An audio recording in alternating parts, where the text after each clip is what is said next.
All right, well, we are excited to be back with you. Now, it's not just me, it's my lovely wife, Abigail. Hi. Hello. So in our last video, if you didn't catch it, we were talking about negative styles of communication.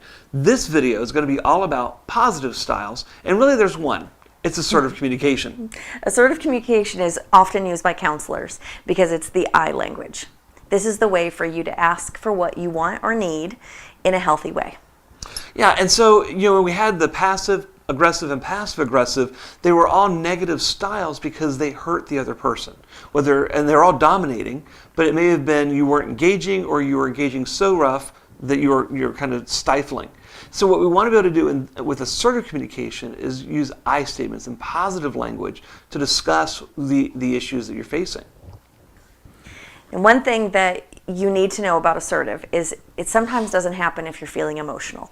So we would encourage you that if you're still upset about the issue, if you're really exasperated, it's not really the time to talk about it. And so you want to stop and That's hard. It is hard. Because when I'm in the moment is when I do want to talk about it. I can attest to that. That's for sure.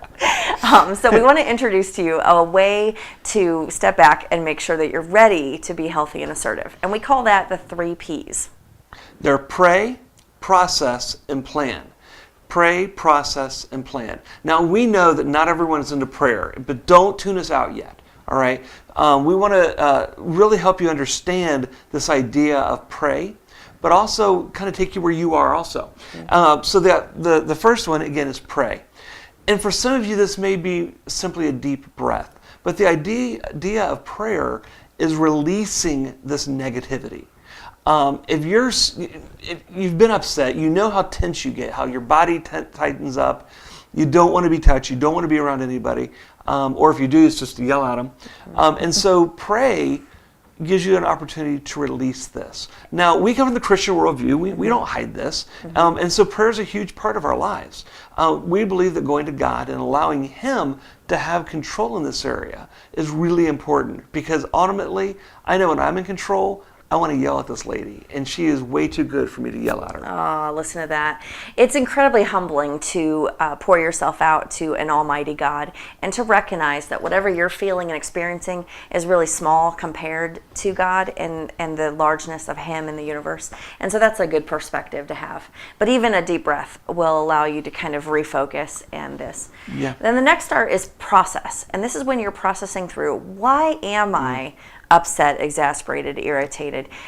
This processing can help you realize that maybe it isn't even about your spouse at all. It might be that you are hungry, or that you're tired, or that you're frustrated because of traffic, really, or a really bad day you had, and then something small that happened in the home triggered something, and it really wasn't about them.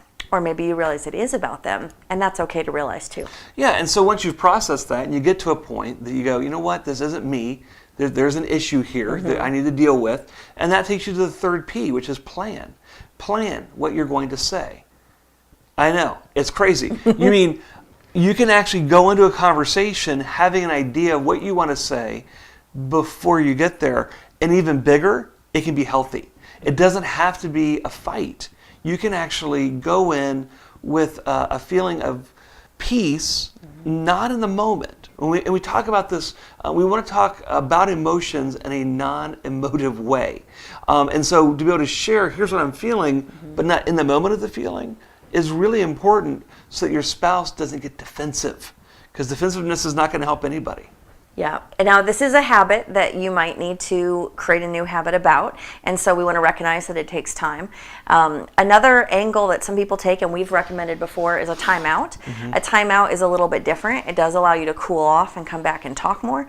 But if this is a new issue that you haven't brought up before, or it's an issue you haven't brought up in a healthy way before, we'd encourage you to try the 3 Ps before you get into that assertive, healthy communication about an issue. So let pray, or deep breath, process, and plan be a new habit you start forming today.